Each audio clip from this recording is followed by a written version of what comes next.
These are the weirdest crocs that have ever been invented anywhere in the world. We've been slowly understanding how strange they are. At the same time, we were starting to work this fossil deposit in Murgon in southeast Queensland. And there we were finding whole skulls and vertebra and skin plates. But then we also found these eggshell fragments, and that's given us an understanding about the ecology of these strange animals 55 million years ago. This is the oldest member of this very unique group of crocodiles that principally only occurred in Australia. They evolved here. They're our fault, and they're very weird crocodiles. We can be grateful they're not still around because that could have made life very exciting when you're out doing camping. Why were they weird? The strangest thing about them is, everyone thinks about crocodiles as you got to worry about when you're filling your canteen near the side of a river today in Australia, that a croc will jump up and grab you. But in those times, you didn't have to worry about what was in the water. You had to worry about what was behind you, or even more weirdly, what was sitting in the tree over you, ready to drop on you. These crocs were not paying attention to what normal crocs should do.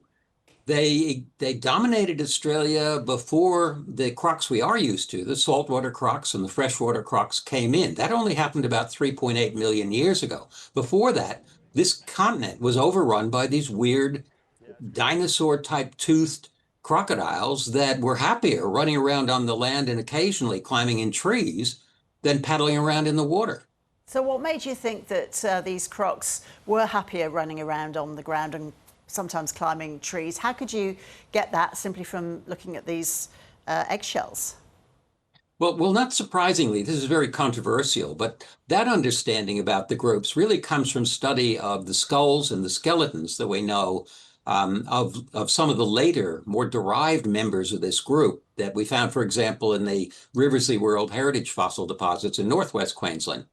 In Murgon, these are the oldest representatives of the group, and we are finding them in a deposit that was formed in a shallow freshwater lake. So there's no doubt about it, they used water, but we think from the eggshells, the condition of the eggshells, that this water periodically dried up. And we suspect that, like a lot of the later members of this strange group, they probably then abandoned the drying pools and ended up, hunting down unsuspecting animals in the rainforest that surrounded this lake. What are the main differences between these crocodiles and the saltwater crocs that we have around today, other, of course, than the ability to climb trees? I guess one of the reasons is the saltwater croc today is a kind of a conventional croc. It just looks like we'd expect the croc to look like.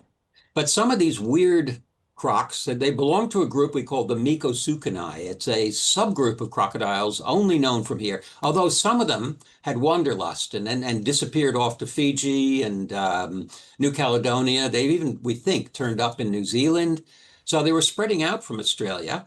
But by the time the normal crocs came in, their game was up. And also, I think when goannas came into Australia from Asia, that also moved into the niche, the ecological niche that some of these strange crocs were occupying. Goannas today love climbing trees, and the crocs probably didn't like that, so they probably competed with each other. But the main differences in these crocs was that the teeth were not normal stumpy type teeth that you see in an ordinary saltwater crocodile. These teeth hurt, but they're not very good at cutting. And the teeth that we're looking at for some of these Micosukine crocs, many of them were flattened laterally, and they definitely were dangerously slicing type teeth. Some of the members of this group that I found previously really look like dinosaur teeth, and the very odd things to find in a crocodile skull. Mike Archer, always good to talk to you. Thank you so much. It's a pleasure, Ross.